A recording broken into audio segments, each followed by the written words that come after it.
mengganti kalau ada kerusakan. Jadi masyarakat tidak perlu khawatir kalau ada kerusakan.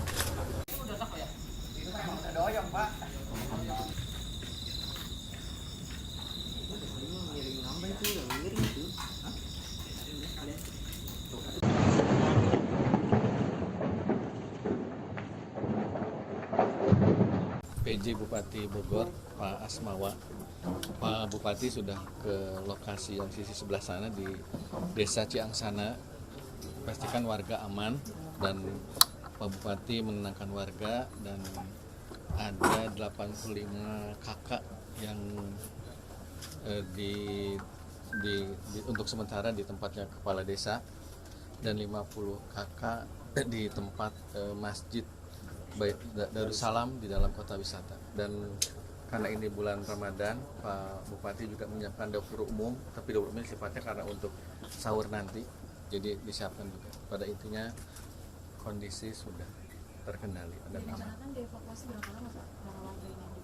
Ini juga Pak Pangdam Jaya sudah koordinasi dengan Pemprov DKI untuk pemadaman, jadi akan dikirimkan mobil pemadam kebakaran yang, karena kan di Jakarta ada mobil pemadam kebakaran bisa menembakkan air dari jarak jauh. Nah, itu akan segera datang 3 armada.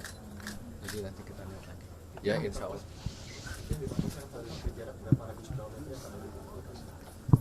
Jarak Kamera Pak 200-300 meter. Jaraknya 200 sampai 300 meter dari jarak gudang bukan gudang, dinding, bukan gudang, dari dinding terluar, jadi dari gudangnya lebih jauh lagi. Sejauh ini ada keluhan? Tidak, mereka kondusif dan memahami bahwa mereka sebaiknya di tempat yang aman dulu, jadi tidak ada penolakan, tidak ada resistensi. Mereka sangat kondusif dan Pak Bupati juga.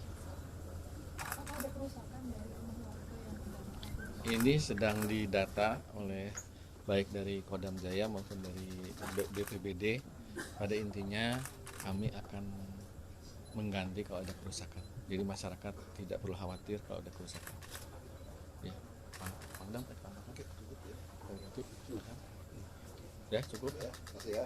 Siwa.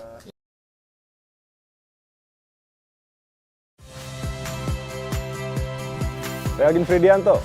Saksikan terus program-program Kompas TV melalui siaran digital, pay TV, dan media streaming lain. Kompas TV, independen, terpercaya.